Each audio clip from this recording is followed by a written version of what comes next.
예레미야 14장 17절부터 22절까지 제가 읽습니다. 너는 이 말로 그들에게 이르라. 내 눈이 밤낮으로 끊치지 아니하고 눈물을 흘리리니 이는 처녀딸 내 백성이 큰 파멸 중한 창상을 인하여 망함이라. 내가 들에 나간즉 칼에 죽은 자요 내가 성에 들어간즉 기근으로 병든 자며 선지자나 제사장이나 다 땅에 두루 다니며 어찌할 바를 알지 못하는도다. 주께서 유다를 온전히 버리시나이까? 주의 심령이 시온을 싫어하시나이까? 어찌하여 우리를 치시고 치료하지 아니하시나이까? 우리가 평강을 바라도 좋은 것이 없고 치료받기를 기다려도 놀람을 보나이다. 여호와여, 우리가 우리의 악과 우리 조상의 죄악을 인정하나이다. 우리가 주께 범죄하였나이다. 주의 이름을 위하여 우리를 미워하지 마옵소서. 주의 영광의 위를 욕되게 마옵소서. 우리와 세우신 주의 언약을 기억하시고 패하지 마옵소서. 열방이 허무한 것 중에 능히 비를 내리게 할 자가 있나이까? 하늘이 능히 소나기를 내릴 수 있으리이까? 우리 하나님 여호와여, 그리하는 자가 주가 아니시나이까? 그러므로 우리가 주를 앙망하옵는 것은 주께서 이 모든 것을 만드셨음이니이다. 아멘. 17절에 너는 이 말로 그들에게 이르라. 이 말은 누구겠습니까? 이 말 뒤에 하는 메시지고 그들은 당연하게 유다 백성 예루살렘 거민이 될 것입니다. 어떤 걸로 이르라 하냐 하면 17절 이르라 뒤에 내 눈이 밤낮으로 끊치지 아니하고 눈물을 흘리리니, 잘못된 해석 가운데 하나는 뭐냐 하면 내 눈이 밤낮으로 끊치지 아니하고 눈물을 흘리리니에 대하여 하나님의 눈물이라고 생각하는 사람들은 잘못된 것입니다. 그것은 선지자 예레미야의 눈물입니다. 그리고 선지자 예레미야의 이 눈물에 대하여 하나님께서 백성에게 이르라고 말씀하고 있는 것입니다. 백성에게 이르라.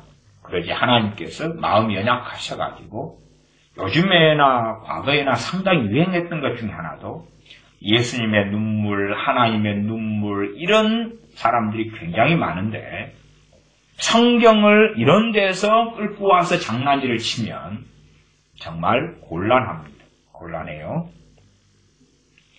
17절 내 눈이 밤낮으로 끊치지 아니하고 눈물을 흘리리니 이는 처녀딸 내 백성이 큰 파멸 중한 창상을 인하여 망함이라. 선지자 예레미야가 그들의 멸망과 그들에게 벌어진 참극을 보고 있기 때문에 선지자는 아직 일어나지 않은 일들을 보고 있는 것입니다. 미래에 되어질 일을 지금 경험하는 일로 보고 있어요. 우리 같은 사람이 남 모르는 그러한 아이들이 굶어 죽었고 그 시체가 거리에 있다고 합시다. 그러면 우리가 얼굴도 이름도 성도 모르는 아이들이 굶어 죽어서 시체가 길바닥에 몇 명이 흩어져 있다고 해도 어찌 우리가 그것을 보고 울지 않을 수 있겠냐 그 말입니다. 하물며 하나님의 사람 선지자 예레미야가 예루살렘 거민이 칼과 기근과 연병에 죽는 것을 아직 이루어지지 않았으나 선지자는 보고 있는 것입니다. 그러면 선지자의 눈물을 통하여 하나님께서 예루살렘 거민과 유다 백성들에게 선지자를 사용하여서 전하시는 메시지인 것입니다.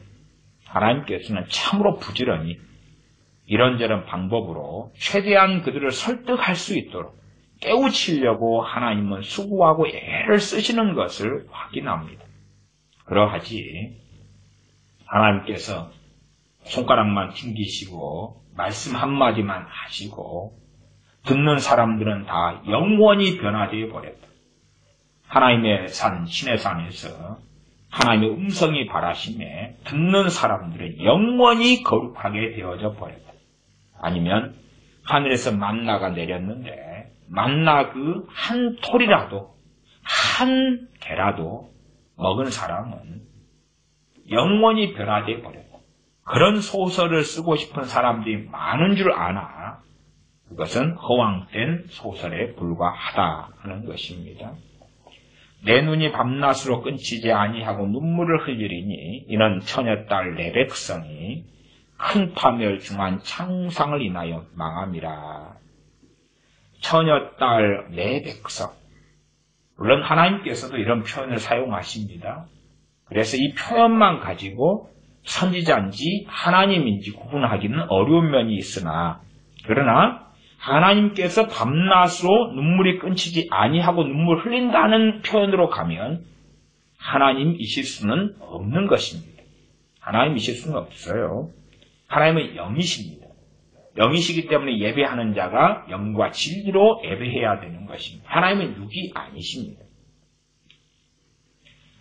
이는 처녀딸 내 백성이 큰 파멸 중한 창상을 인하여 망함이라.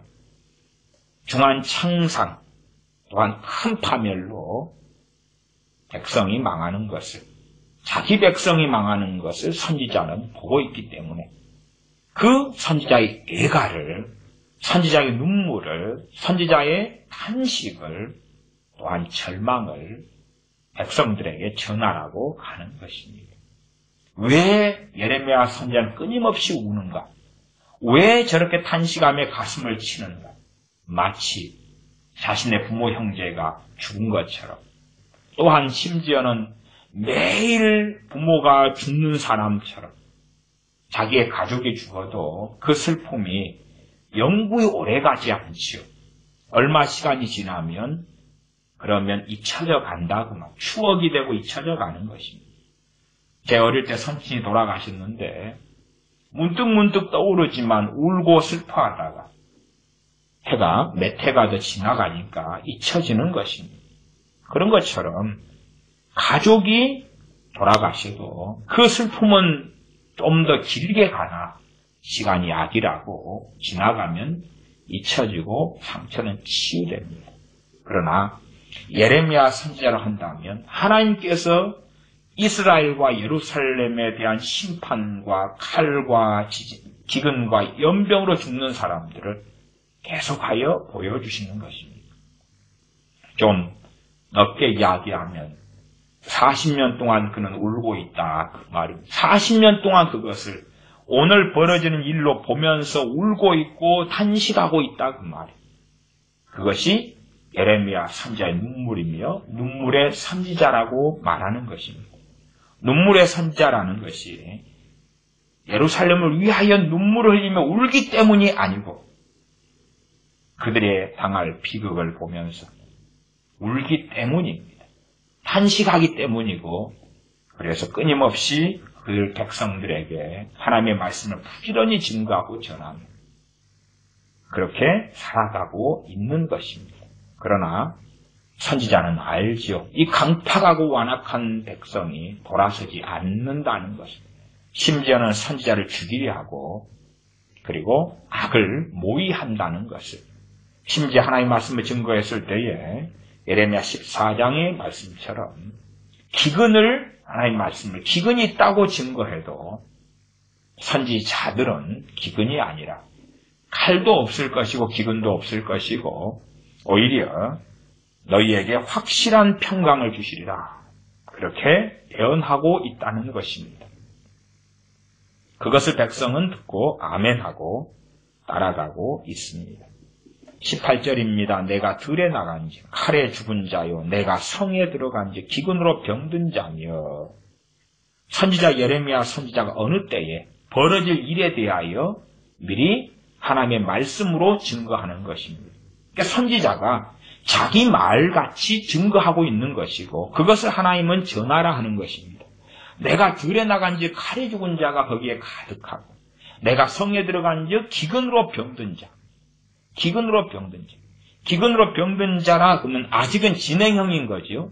기근으로 죽은 자가 아니라 병든 자라고 나와 있기 때문에 지금 굶어서 10일 굶었다, 15일 굶었다, 30일 굶었다, 40일 굶었다. 그러다가 누구는 죽었고 누구는 죽어가고 있고 누구는 오늘 아침 죽었고 내일은 누가 또 죽어갈 것이고 그런 ing 현재 상황이라 그런 이야기입니다. 내가 들에 나간즉 칼에 죽은 자요 내가 성에 들어간즉 기근으로 병든 자며 기근으로 죽은 자가 아니라 병든 자니까 한참 진행되는 와중에 지금 선지자가 보면서 그것을 미리 하나님의 말씀에 따라서 증거하라 하시는 것입니다. 선지자나 제사장이나 다 땅에 두루다니며 어찌할 바를 알지 못하는도다. 선지자들이나 제사장들이 어떤 애언을 해왔고 어떠한 말씀을 증거해 왔습니까?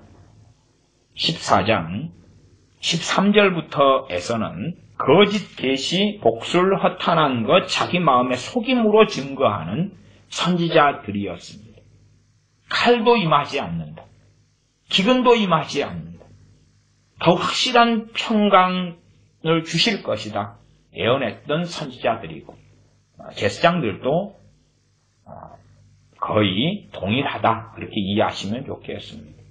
제사장들도 축복을 선언하고 하나님의 복을 이야기하고 하나님이 함께 하신다고 하고 너희의 제사를 하나님 받으신다고 하고 너희를 기뻐하시며 더 아름답게 창대하게 해주실 거라고 해왔던 사람들. 그러면 이 끔찍한 칼과 기근이 그 땅에 이르를 때에 선지자들이나 제사장들이나 어찌할 바를 모른다고 말. 자기들이 믿었던 생각했던 하나님이 아니고 자기들까지도 자기에게 속임을 당했고 그런데 자기들이 증거했고 전했던 하나님이 아니니까 자기들이 외쳤던 평강이 오는 게 아니라 칼과 기근이 왔기 때문에 어찌할 바를 모른다. 그 앞에 말씀은 선지자들이나 제사장들이나 칼에 기근에 죽을 것이다 말씀했지요. 아직은 이루어지지 않고 진행형일 때의 이야기를 가지고 하나님께서는 백성들을 설득하고 백성들의 잘못과 죄악을 깨닫도록 말씀하고 계신다 하는 것입니다. 15절 끝으로 돌아가면 이러한 선지자들에 대하여 나 여호와가 이같이 이르노라. 그 선지자들은 칼과 기근에 멸망할 것이요.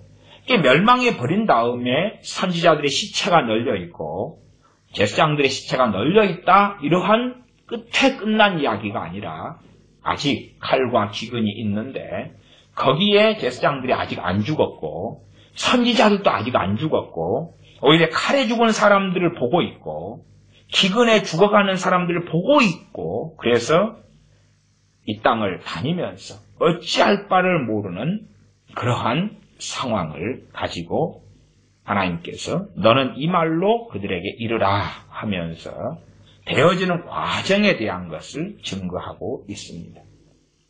19절부터는 또한 마지막 22절까지 기도가 나와 있습니다. 주께서 유다를 온전히 버리시나이까 주의 심령이 시온을 싫어하시나이까 어찌하여 우리를 치시고 치료하지 아니하시나이까 우리가 평강을 바라도 좋은 것이 없고 치료받기를 기다려도 놀람을 보나이다. 이제 선지자를 통하여 14장에 두 번째 가르쳐 주시는 기도라. 저는 그렇게 말씀드리고 설명하며 이해합니다. 여러분은 좀 다른 식으로 이해하실 수도 있습니다. 어떤 주석가들이나 하는 분들이 설명하는 것처럼 이것은 선지자가 그 백성을 위하여 그 백성의 한 구성원으로서 하나님께 드리는 기도다. 이렇게도 이야기하는 주석가가 많습니다. 저 같은 경우는 그런 입장이 아니라 지금 이 일이 되어지고 아예 완전히 파멸이 일어나기 전에 과정 속에서 백성들이 이 기도를 통하여 하나님께 나아가라고. 그러나 강파감은 쉽게 깨지지 않겠죠. 그런 입장에서 저는 모든 그 일을 당하는 유다인들과 모든 예루살렘 사람들이라기보다도 그나마 구원받을 가능성이 있는 사람들, 그나마 회개하고 죽는데 정말 악에 완전히 물들지 않고 돌이킬 여지가 있고 그럼에도 포로로 끌려갈 사람, 혹은 죽더라도 구원받을 여지와 가능성이 있는 사람들을 위하여 이 기도가 제시되었다고 저는 믿습니다. 소위 말하면 막판 뒤집기. 그러나 최소한 우리가 14장 11절을 통해서는 여호와께서 또 내게 이르시되 너는 이 백성을 위하여 복을 구하지 말라.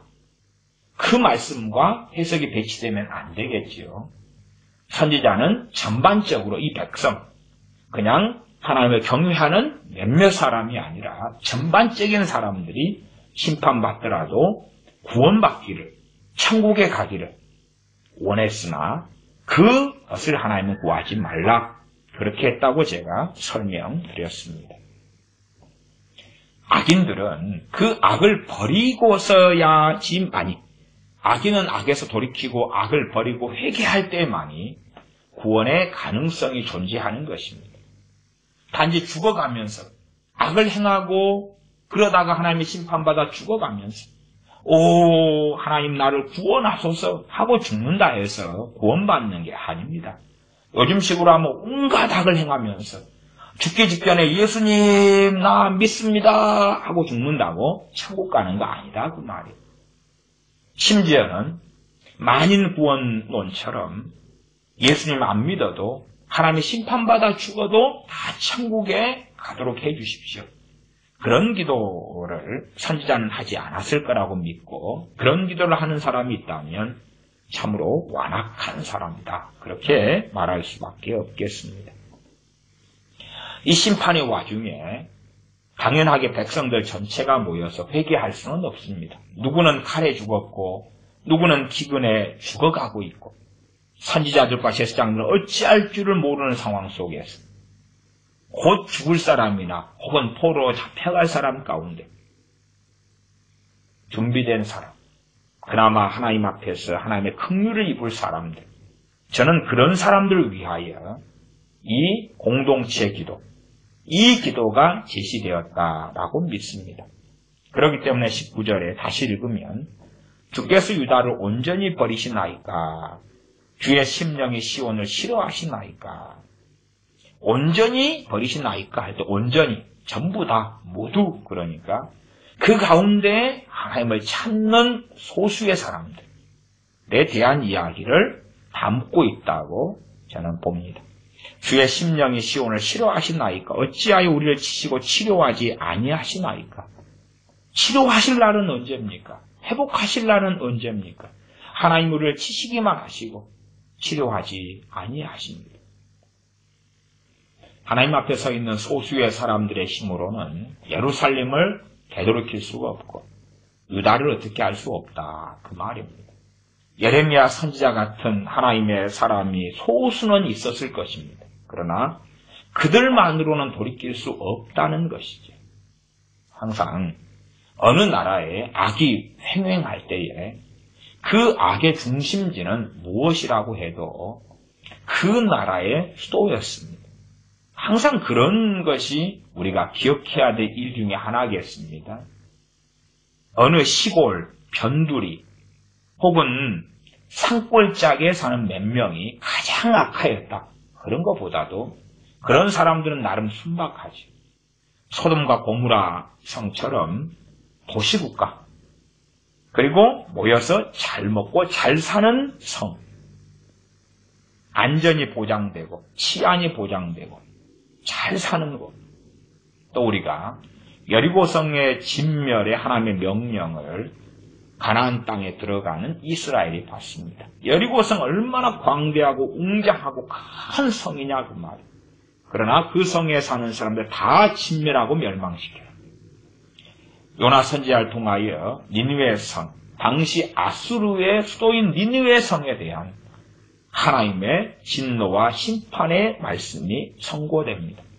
40일이 지나면 이 성이 멸망을 받을 거라고 선포됩니다. 그 니느웨가 어디냐 그 말이죠. 아수르의 수도다 그 말이죠. 우리가 로마 제국의 흥망 성쇠 또한 제국의 흥망사 같은 것을 듣고 볼 때에 로마 제국의 중심에 어디가 가장 타락한 곳이었습니까? 로마였죠. 로마였죠. 대한민국 같으면 공성의 퀴어 축제가 어디에서 벌어집니까? 서울이죠. 또한 반역의 무리가 어디서 모입니까? 광화문이죠. 그런 것처럼 시청 광장에서 별일이 다 벌어지죠. 그 다음에 이제 부산보다는 좀 작지만 대전이나 광주나 이런 광역시보다 큰 그러한 도시인 대구에서 퀴어 축제가 벌어지죠. 대구같이 굉장히 큰 그러한 광역시. 서울, 대구. 서울에가 제일 먼저 퀴어 축제가 벌어지고, 그리고 거기에 많은 사람이 함께하고, 촛불을 들고 횃불을 들고 2008년이든 또한 2016년, 17년이든 튀어나가는 그 무리들. 많이 행해지는 악들. 그러한 것들이 주로 서울 같은 혹은 대도시들의 로마나 니느웨나 예루살렘이나 벌어지는 일이었다. 그렇게 말씀드리겠습니다. 그러므로 예루살렘에 대하여 거기에 사는 사람들에 대하여 이 하나님의 말씀은 그렇게 이야기합니다. 예루살렘에 대하여 우리가 몇 장이지요? 5장이지요? 5장 1절 보시면 1절 너희는 예루살렘 거리로 빨리 왕래하며 그 넓은 거리에서 찾아보고 알라. 너희가 만일 공의를 행하며 진리를 구하는 자를 한 사람이라도 찾으면 내가 이 성을 사하리라. 그러니까 남은 자가 예루살렘 성에 있지는 않았다고 말이죠. 남은 자가 전혀 없었다 그 말이 안 됩니다. 제가 BC 605년에 다니엘과 사드락 메삭 아벳느고 등이 포로로 잡혀갔고 BC 597년에 에스겔 선지자가 바벨론 2차 침공으로 포로로 잡혀갔다고 말씀드렸어요. 예루살렘을 다녀보아라. 아무도 하나님을 찾고 공의를 행하는 자가 없다 그럴 때에 남은 자가 있었어도 그 타락한 예루살렘이 아니라 주변, 마찬가지로 예레미야 선지자도 예루살렘 사람이 아니고 예루살렘에서 좀 떨어진 아나도 출신이다 그 말이에요. 아나도, 작은 시골인 아나도 사람이었다라고 말씀에 기록되지요. 그는 제사장 hil기야의 아들이면서 아나도 사람이었다라고 말씀되지 예루살렘 사람이었다가 아닙니다. 항상 타락의 중심에는 대도시가 있고 수도가 있고 핵심 그런 곳들이 존재해 옵니다. 물론 사람들은 그 대도시를 좋아하고 즐깁니다. 가장 화려한 빌딩, 유흥, 문화가 있는 그것을 가장 좋아하고 즐기기 때문에 젊은이들은 그 대도시로 모이게 합니다. 서울이란 대도시 안에 연예인들이 대부분 거기 살고 가수들, 아이돌이 다 거기 살고 거기에 유명한 방송국이 있고 콘서트를 거기 중심으로 하고 세상 문화, 세속 문화의 가장 큰 중심지가 서울 아닙니까? 서울의 여러 곳들이 그렇게 되어집니다. 그렇게 예루살렘이 악이 쏟아부어질 때에 그것이 중심지라는 것을 우리는 쉽게 이해할 수 있다. 말씀드리겠습니다. 다시 14장 19절로 돌아오겠습니다. 어찌하여 우리를 치시고 치료하지 아니하시나이까? 우리가 평강을 바라도 좋은 것이 없고 치료받기를 기다려도 놀람을 보나이다. 최소한 얼마까지는 하나님 앞에 서 있는 사람들 혹은 그 소수의 하나님 앞에 거하는 사람들의 기도라. 저는 그렇게 보고 믿고 그들을 위하여 가르쳐 준 기도라. 그렇게 저는 믿습니다. 그러하지 지금 이미 심판이 임해가지고 막바지 클라이막스에 이르러 가는데 이 기도 때문에 하나님이 모든 걸 다 그만두시고 취소시키시고 회복시키신다. 그런 기도는 될 수 없겠습니다. 20절입니다. 여호와여 우리가 우리 악과 우리 조상의 죄악을 인정하나이다. 우리가 주께 범죄하였나이다. 이 비극이 벌어지는 때 말하자면 칼에 죽은 시체가 널려있고 성에 기근으로 병들어 죽어가는 사람들이 널려있을 때에 죄를 고백하는 기도인데 이 기도를 통하여 회복되는 건 아니고 이때에 최소한의 기름 준비한 사람들이, 소수에 깨어있는 사람들이 다시 기도를 통하여 하나님께 나아가고 엎드리면서 하나님의 긍휼을 입게 되는 것을 돕는 기도라. 저는 그렇게 봅니다. 21절, 주의 이름을 위하여 우리를 미워하지 마옵소서. 주의 영광의 위를 욕되게 마옵소서. 우리와 세우신 주의 언약을 기억하시고 패하지 마옵소서. 그렇기 때문에 이 기도를 통하여 남은 자가 이제 포로로 끌려가거나 혹은 살아나게 되는 그 소수의 남은 자들, 또한 남은 자를 위한 기도라. 이 기도를 선지자를 통하여 가르쳐 주신다 하는 것입니다. 그러면 하나님의 긍휼과 자비의 큰 은혜의 종류인데, 그러나 이러한 기도도 언제 되어지는 기도겠습니까? 평안할 때가 아니라 정말 비극이 일어나는 그 마지막 장면에서 아뢰어지는 기도라는 것을 17절, 18절 등을 통하여 확인했습니다. 범죄함을 인정하고 그러면서 주의 이름을 위하여 21절에 우리를 미워하지 마옵소서. 주의 영광의 위를 욕되게 마옵소서. 우리와 세우신 주의 언약을 기억하시고 패하지 마옵소서. 이 기도로 너희가 아뢰어라.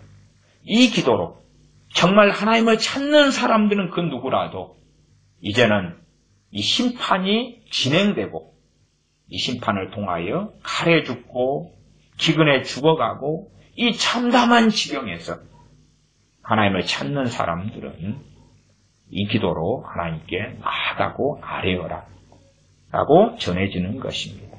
그러하지 하나님의 심판이 오기 전에 하나님 용서해 주시고 심판을 거두어 주시고 지금 우리가 평안한데 심판을 거두어 주시고 용서해 주셔서 앞으로도 계속 평안하게 해주시고 또한 하나님께서 말씀하신 칼과 연병과 기근과 포로를 잡혀가는 이 끔찍한 재앙이 없도록 해주시옵소서 하는 기도하고는 전혀 상관이 없는 기도라는 것을 확인하셔야 됩니다. 22절입니다. 열방이 허무한 것 중에 능히 비를 내리게 할 자가 있나이까. 물론 우리는 지금 시대에도 비를 내리기 위해서 별 방법을 다 씁니다. 그러나 열방이 허무한 것, 열방의 우상이죠. 온 세상, 온 나라, 이방 나라들이 가지는 우상과 그들의 신으로서 능히 비를 내리게 할 자가 없다. 물론 겉보기에는 바알이 비의 신이다, 우레의 신이다 해서 바알에게 제사를 지냈더니 우연히 맞아떨어지게 비가 내리는 일들이 있어 왔지요. 그렇기 때문에 그런 일들을 통하여 봐봐라, 역시 우리 바알 신이시다 했는지 몰라도 그것은 하나님께서 비를 내리심이었다 하는 것이죠. 미혹될 자는 미혹되고 속아 넘어갈 자는 속아 넘어가고 회개하고 하나님께 나아올 자는 나아오라 하는 것이지, 바알에게 비를 내려달라고 빌었을 때 하나님이 전혀 안 내려버리셨다면 바알에게 미혹되는 사람들은 적었겠지요. 그러나 하나님께서는 그렇게 행하시지 않습니다. 22절 두 번째 구절, 하늘이 능히 소나기를 내릴 수 있으리까. 우리 하나님 여호와여 그리 하는 자가 주가 아니시나이까. 소나기를 내리시며 비를 내리시는 분이 하나님 외에는 계시지 않습니다. 그러므로 우리가 주를 앙망하옵는 것은 주께서 이 모든 것을 만드셨음이니이다. 말하자면 칼로 인하여 예루살렘 거민을 죽이고 그 포악한 갈대아 족속이 유다 백성을 죽이고 그럴 때에, 그럼에도 불구하고 그 한 명 한 명이 하나님 눈을 벗어나지 않고 하나님께 기도했을 때 하나님을 찾는 자들을 하나님께서 보호하시며 그리고 포로로 끌려가게 하시고 살게 하시는 그 역사가 있다는 사실이죠. 그렇기 때문에 여호와여 하나님께서 비를 내리게 하시며 소나기를 내리게 하시는 것처럼 하나님께서 모든 생사 화복을 주장하신다 하는 믿음의 고백이기도 합니다. 그러므로 우리가 주를 앙망하옵습니다. 앙망합니다. 바라봅니다. 우러러봅니다. 의지합니다. 그것은 주께서 이 모든 것을 만드셨음입니다. 하나님께서 모든 걸 통치하시고 모든 걸 다스리고 계십니다. 이 칼에 죽어나가는 상황, 기근에 죽어나가고 병들어 나가는 상황, 또한 무슨 일이 벌어질지 모르는 비참함이 기다리는 이 상황 속에서 하나님을 앙망하고 바라봅니다.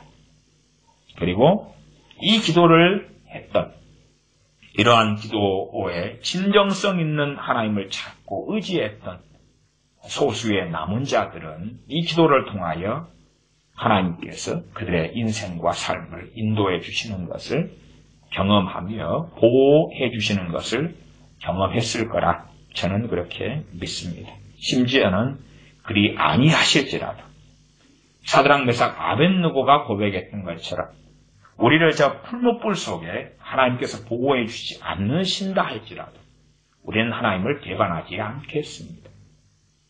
그렇게 그런 믿음을 가진 사람들이 있었을 거고 그런 사람들이 환난 중에 자신들 몇 명의 힘으로는 예루살렘을 바꿀 수 없고 또한 유다를 돌이킬 수 없었다 하는 것이죠.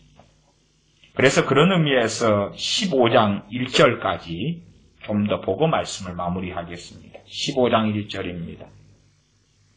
여호와께서 내게 이르시되 모세와 사무엘이 내 앞에 섰다 할지라도 내 마음은 이 백성을 향할 수 없나니 그들을 내 앞에서 쫓아내치라. 모세 같은 하나님께서 기뻐하시는 사람, 사무엘같이 하나님께서 기뻐하시는 사람이 있어도 그래도 내 마음이 이 백성을 향할 수 없다 하는 것이죠.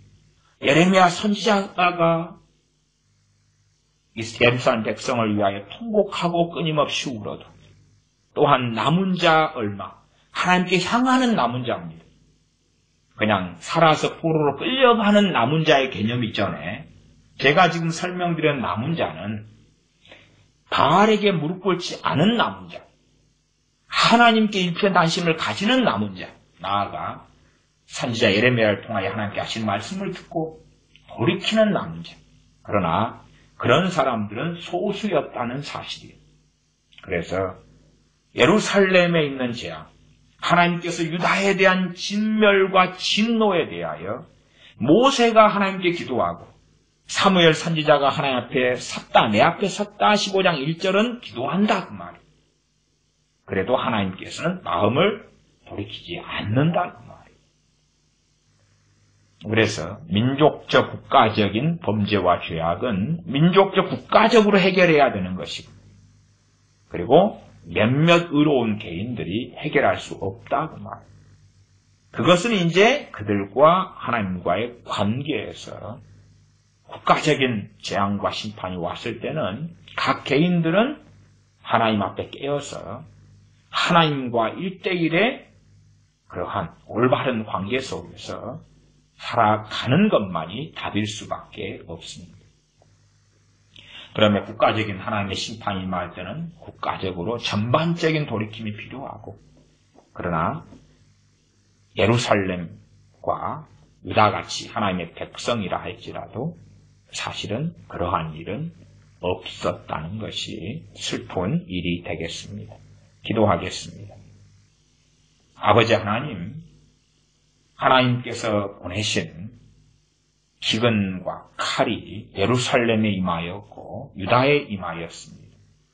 나아가 거짓 예언과 선동을 했던 그러한 제사장들과 선지자들이 어찌할 바를 모르게 되었고 칼에 죽은 시체들이 널려있는 그 상황 속에서 하나님을 찾는 사람들, 하나님을 구하는 남은 자들이 어떻게 기도하며 그 절망 속에, 비극 속에 어떻게 하나님을 의지해야 될지를 선지자가 보여주는 기도를 통하여 알려주셔서 하나님의 긍휼과 자비를 우리에게 보여주시온즉 우리가 어느 환경, 어느 절망, 어느 비극 속에서라도 하나님을 찾고 의지하는 것을 멈추지 않는 하나님 모실 때에 올바른 또한 바른 믿음과 신앙을 가진 사람들로 발견되게 하여 주시옵소서.